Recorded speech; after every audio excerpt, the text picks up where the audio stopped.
Chapter 35. The Pyramid of Technology. The break in the trees at the edge of the meadow was a narrow animal trail, just as Vogel had suspected.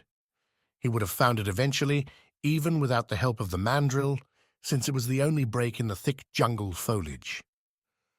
The dry twigs and fallen branches snapped and crunched under his feet as Vogel trudged along the path. Insects buzzed around his head, but none were bold enough to land. Birds and howler monkeys high in the trees screeched and whooped as he passed beneath them. Vogel's pistol bounced inside his pocket as he stumbled on a branch across his path. The idea of losing it chilled him, and he pulled it out to grip it tightly. After a quarter of a mile, the narrow trail opened to join a larger one. Vogel paused to decide whether to go right or left. Without his pet tags, he had no way of knowing which way would get him home and which would bring disaster. He cursed in frustration and turned left. The narrow road had patches of bare cobblestone where the leaves and remnants of rotted trees had either been washed away by rain or blown away by the wind. A string of 5 white birds, flying single file above the road, passed overhead. They had slender legs, delicate necks, and long orange bills. Each of the beautiful birds felt a sudden urge to void its bowels. They each did so as they passed overhead. After the first gift hit Vogel square in the back, he fought the reflex to look up at his assailants, having long ago learned that lesson. Instead, he dodged to the side without breaking stride as the other bombs missed and splashed onto the ground beside him. Vogel wished he hadn't lost his hat in the river. As filthy as it was better than having no protection from further assaults. The road was perfectly straight, curving neither left nor right, but it did rise and fall with the contours of the ground, and Vogel was greeted by new threats each time he crested a rise. The first was a group of pigs. Half of them had razor-sharp tusks and looked larger than Vogel had ever remembered seeing on his version of Earth. They were unafraid at the sight of him approaching, but scattered as soon as they caught his odor. His dip in the river hadn't washed away the distinctive smell of death. If anything, it had become stronger, like a dog caught in the rain. The second threat was one that Vogel failed to see. A black jaguar had been watching from its hiding place, straddling a large branch overlooking the road. It was hoping that the pigs would wander beneath it for an easy kill, but that opportunity had passed. As Vogel approached, the cat's fur rose as if charged with electricity. It bared its teeth and hissed in irritation as he passed beneath the branch. Vogel heard it and looked up in alarm. He pointed his pistol, fired, and missed. At the sound of the pistol, the jaguar bounded up to the safety of the higher branches. Vogel jogged ahead, glancing back every few steps. As he crested the next rise, he saw a pyramid. It was a quarter of a mile ahead, at the center of another meadow. He quickened his pace, alternating between watching the sky for another eagle and checking behind for signs of the cat. The pyramid of technology was identical to the pyramid of learning. Like the first pyramid, it was 400 feet at the base and also made of limestone that had been white at one time in the distant past. The only difference visible from the exterior was the array of carvings recessed into the pyramid's angled face. These featured people operating machinery. The images near the door were simple. The first depicted a lever lifting a large boulder. Another showed a series of pulleys lifting a box and a ramp on which a wheelbarrow was pushed by a workman in the same simple attire as on the first pyramid. The scenes farther away from the entrance grew more and more sophisticated, with the last showing an unrecognizable jumble of gears and coiled springs. Vogel bounded up the stone steps to the entrance. There was a large wooden door, but no handle or any obvious way to open it. He put away his pistol and ran his hands over the door, looking for a hidden catch. There was nothing but the exposed iron hinges on the left side, which indicated that the door was designed to open outward. He considered shooting the hinges, but remembered that his pistol only had 3 bullets left, and he might need them for whatever monsters came at him next. The hinges looked old and brittle. Vogel backed away and found a piece of the crumbled stone facade. It wasn't granite, but he thought it might be hard enough to break the iron hinge. He tried, and after the 3rd blow, the exposed portion of the top hinge snapped away. The heavy door slumped with its full weight on the remaining 2 hinges. Vogel raised the stone for another assault, but stopped when he heard a humming sound coming from inside the pyramid. He dropped the stone and pressed his ear against the door. The sound was more distinct. There were also ratcheting and rhythmic thumping noises. A louder thump accompanied movement as the door began to slowly open, its misaligned bottom dragging the stone floor. Vogel leapt to the side and drew his pistol. As the gap in the doorway grew, the sounds from inside became a cacophony of mechanical noises. It sounded like a warehouse full of clocks, all ticking at different rates. There was also the whine of a motor and ratcheting sounds. Out of the dimly lit room came a mechanical dog dragging a thick cable behind it. The robot dog ignored Vogel and walked around the door to begin repair on the broken hinge. The size of a large hound, it had 4 metal legs which moved with as much agility as any real dog. It stood on its hind legs and began welding a fresh piece of metal onto the remnants of the old hinge. Within 30 seconds, it had finished its work and retreated inside the pyramid. Vogel followed it inside just before the door closed. The interior of the pyramid was a single open room. The angled walls swept up to meet each other at a point 200 feet above the floor. The room was filled with brass gears, gyrating spheres, slow swinging pendulums, and whirring motors. Everything was made of metal of some sort, and all of it was either moving, vibrating, or rotating. The mechanical dog trotted off to the spot on the floor where his cable tether was connected. The tether, which gave him both power for his motors and instructions for his brain, expanded and constricted with his movements. There was never any slack to get tangled up with the other machines. The dog was unique in the room. All of the other machines moved in some way or another, but only in place, never wandering around as the dog could. Vogel stepped away from the door to his back and cautiously entered the room. It smelled of grease and oil. There was also a strong metallic odor and a small amount of ozone from occasional electrical sparks. A narrow walkway snaked its way through the towering mounds of machinery. Vogel pulled his coat tight around his waist to avoid getting caught in the teeth of the spinning gears all around him. A clock with 6 symbols and only one hand caught his attention, and he reached out to touch one of the strange symbols on its face.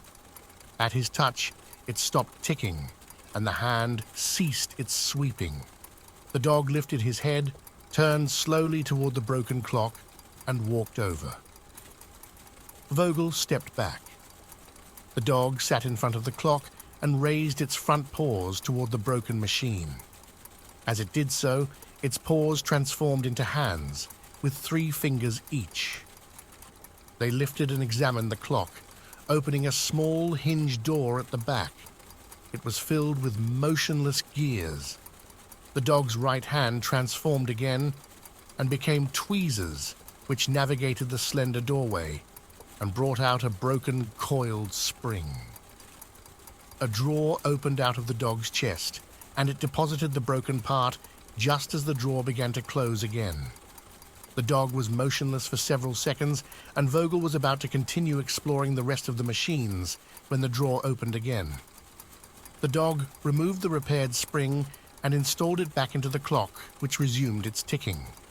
He replaced it in its spot amongst the other machines and returned to his resting place.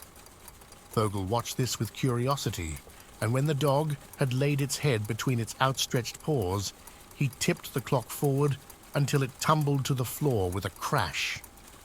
The housing cracked, and gears tumbled out in all directions. The dog came to life again and strolled over, slowly examining the mess Vogel had made.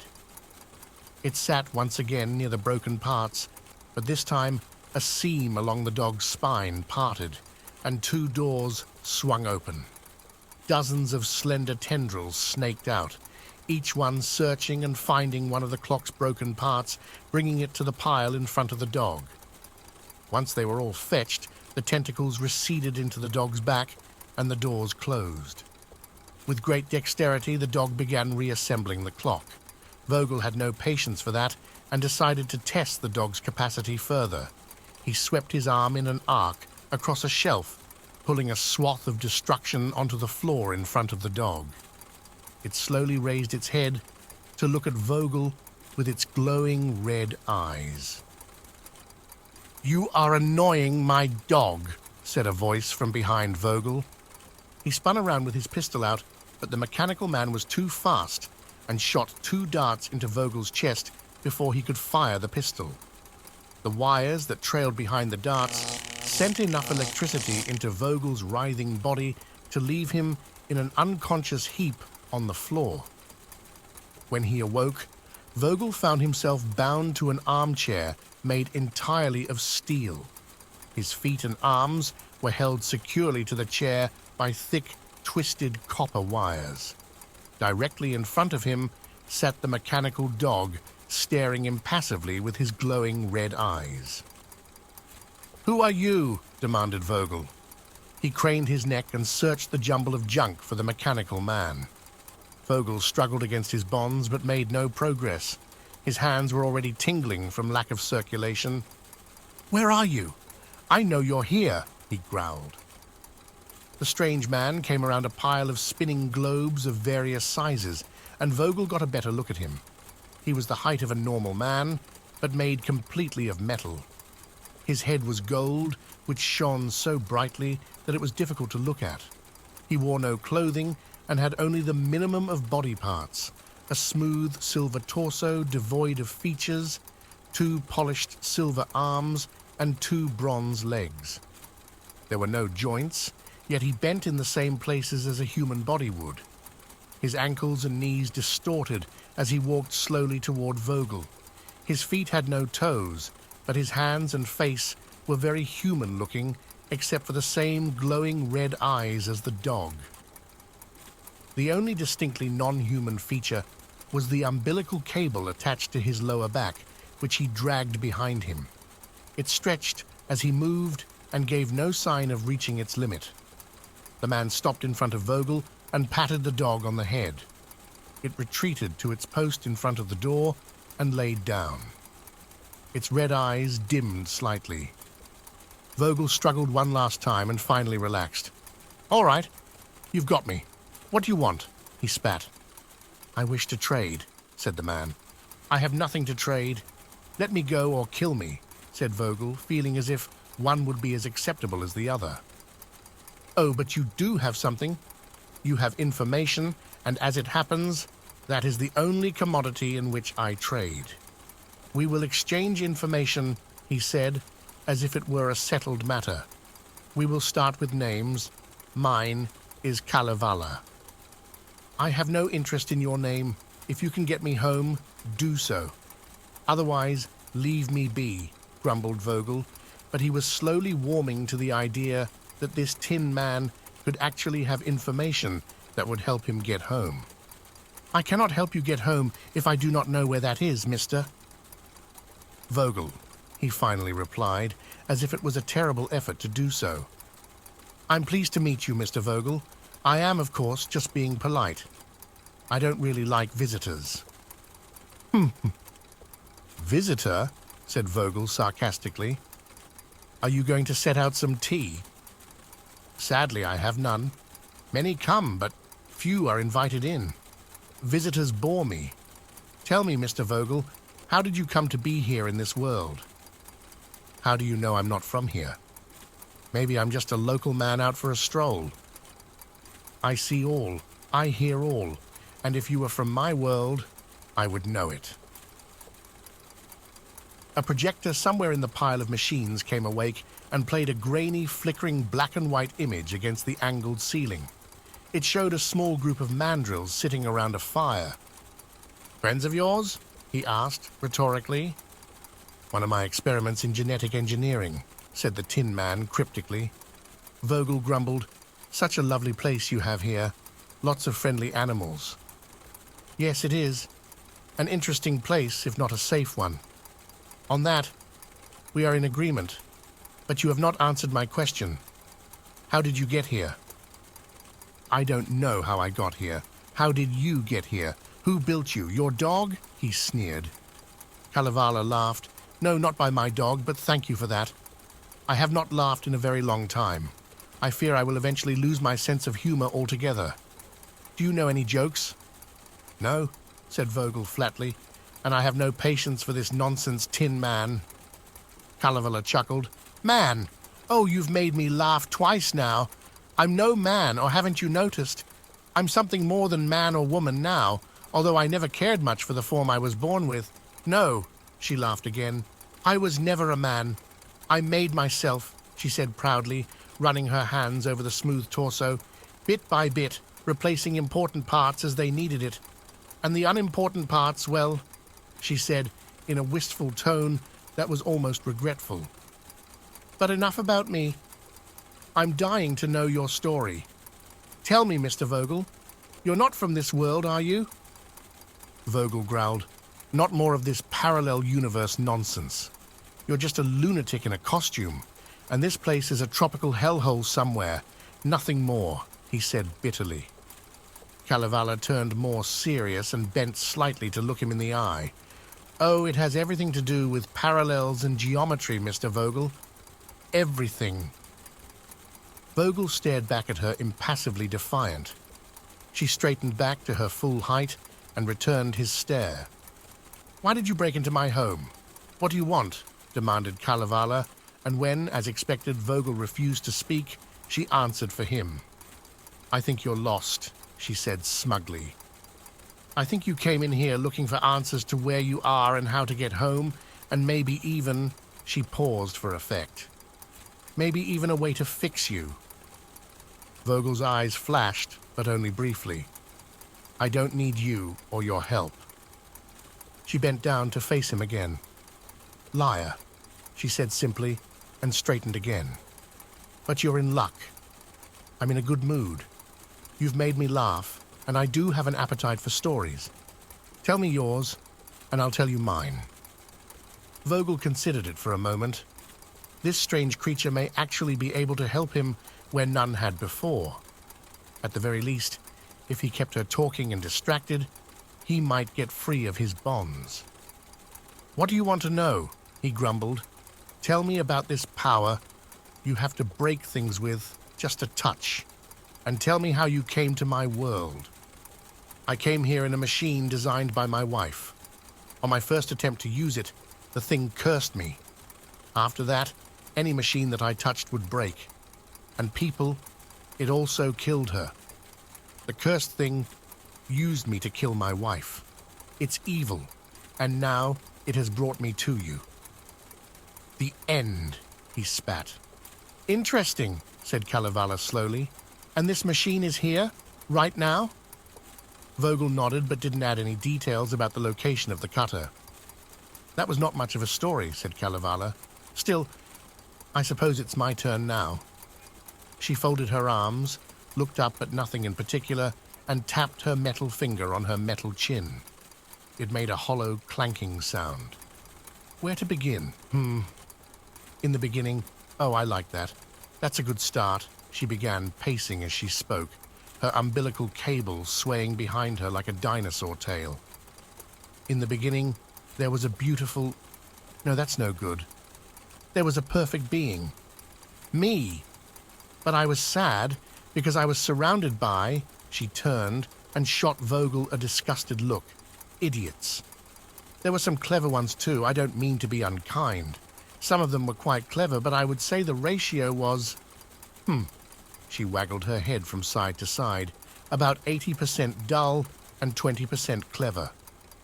Still staring wistfully off at a distant pile of machinery, she pointed a finger at the chair where Vogel was slowly turning a bolt. He flinched as the bolt buzzed and retightened itself as if attached to an invisible drill.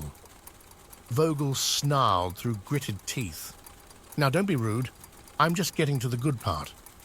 She made a good approximation of clearing her throat before continuing.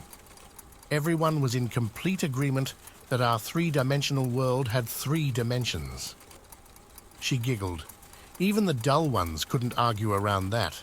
The clever people, myself included, knew with complete certainty and with mathematical precision, she said, pointing a finger upward, that the angle between these dimensions was 90 degrees.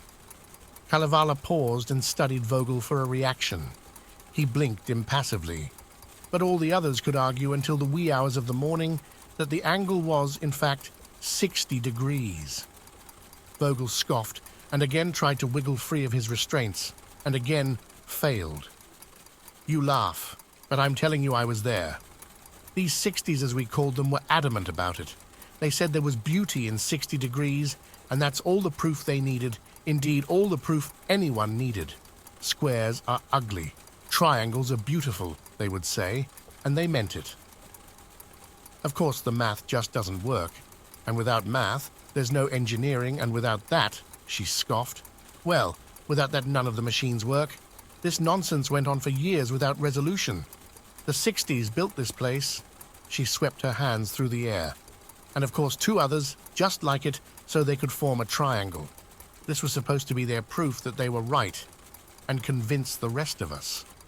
See how perfect they are? There, that proves it," they said. And that's when I knew. That's when I realized they were trying to prove something without knowing what proof actually was. They were playing by different rules, and what they had not been reasoned into, they could not be reasoned out of. The futility of it struck me all at once. They were happy to use the fruits of science. They bought all the gadgets. They used the tools we made to make their lives better. No, wait, it was worse than that. They used the things we made against us, against the people who were making their lives better. But they were never going to admit they were wrong. Kalevala straightened a machine that was sitting askew on the pile of other machines next to her. "I decided they didn't deserve technology. They didn't deserve the things we invented. So I kept working, but in secret. By that time, of course, things had become violent. Small things at first. One of the 90s, that's what we called ourselves, would manage to get a 60 to see reason and admit we were right. And then the new convert would get beaten up by his friends. Sometimes it was even their own families. Can you believe that? The viciousness of it shocked me. I suppose I should not have been surprised. The psychology of it is simple enough. When someone believes something false, there have to be doubts. How could there not be? And when a good argument is presented, the doubts flare up, triggering fear. Fear that they may have been wrong. Fear of the embarrassment of having to admit it. And of course, the longer you have been wrong about something, the more embarrassing it is to admit it. Kalevala calmed herself and continued in a sing-song, matter-of-fact voice, as if the rest bored her. Fear turns to anger, and anger becomes violence, and violence causes more violence, and... Vogel was craning his neck to see if there was anything behind his chair that could help him escape. "Are you even listening to me?" shouted Kalevala so loudly that Vogel flinched and turned to face her. "That's better. Now where was I? Oh, yes. By the time the 60-90 war started, I had already made great strides in recreating biological processes with mechanical ones. I was forced to experiment on myself since I was working in secret. I replaced many of my internal organs and all my limbs by then, but the power requirements were getting to be too much for my battery backpack. I knew I would soon need to be tethered if I wanted to complete my transformation." She reached back to stroke her umbilical power cable. This place, my home, was a museum at the time. They had to close it after the riots. She placed her open palm beside her mouth and added conspiratorially, "I know the secret way in." She winked her eye, which made a snapping sound like a camera shutter. "I finished my work as the outside world burned. The 90s who survived were weary of the fight and decided to compromise. They claimed that they could change the universe to please everyone. They said they could convert the angles between dimensions from 90 degrees to 60 degrees. They built a machine which I have been unable to find. When they turned it on, the world remained unchanged. They had failed." She lifted her face to gaze at the pinnacle of the pyramid, where the 3 lines of the walls converged to a point at 60-degree angles. Suddenly, she shook her head as if to remove some unwanted idea and turned her attention back to Vogel. "They must have failed because it isn't possible. But whatever they did, it killed everyone but me. And not just killed, they disappeared. I never found a single body. I sent out drones, and they all came back with the same story. There once were 1,000 cities beyond this jungle. Now all the buildings are rubble, some from the war, some from their machine, and not a single body, living or dead." After a pause, her dark tone softened, and she returned to her previous playfulness. "Whatever their machine did, it didn't affect me because, by then, I had become the fully evolved superior being you see before you," said Kalevala proudly. She placed her hands on her hips and addressed Vogel in a more serious tone. "Now, your turn. Tell me more of your story." Vogel stared at her defiantly silent. "All right then," said Kalevala resolutely. "Let's try some simple questions. Have you been in my world for long?" She studied him closely. His breathing and heart rate remained the same. "No," she decided aloud. "Fresh off the boat, as they say?" She giggled.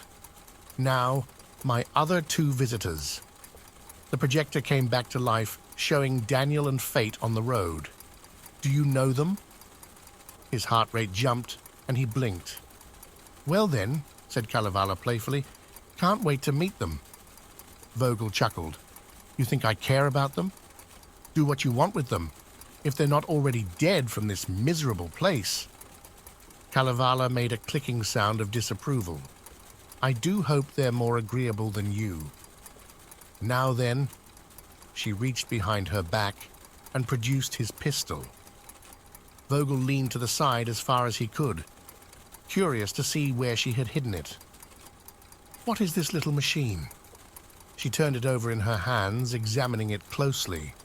The cylinder rotated out unexpectedly, and she gasped in surprise. "It's lovely. I do so enjoy machines." She gently pressed the pistol's cylinder back to its proper place and gave it a spin. It made a clicking sound as it rotated to a stop. She giggled with delight. "What is it for? Is it for looking through?" She turned it to peer one eye down the barrel. Her other eye studied Vogel intently. "Do you look through this bit to find a star?" She pointed the pistol at the ceiling far above them. "Is it for navigation, perhaps?" She returned it to her eye and peered down the barrel again with her thumb perilously close to the trigger. Vogel betrayed the slightest beginning of a grin as she stroked the smooth metal of the trigger with her thumb. "What happens when you move this little bit?" She squeezed the trigger, and the hammer struck a spent chamber with a click. Vogel frowned in disappointment. Kalevala sighed and dropped her hand to her side. "You angry, pathetic little man. Do you really think I don't know what this is? How do you think I know your language? I don't like visitors, but I've had many from many worlds. One from your world fairly recently, as a matter of fact. He was kind. I helped him. I think I will not help you." The metal chair buzzed with electricity. Vogel's body jerked briefly and went limp. It was already morning when Vogel awoke and found himself outside the pyramid's door. He stood and studied his options. The jungle at the edge of the meadow was as unappealing as staying where he was. He noticed his pistol on the ground and pocketed it. The thought of using it on Kalevala and her dog warmed him against the chill of the morning. Vogel examined the door and found the hinges had been replaced. The new ones no longer protruded, offering him no way of breaking in again. He cursed and set off to circle the pyramid in search of another entrance as Daniel and Fate watched him from the edge of the jungle.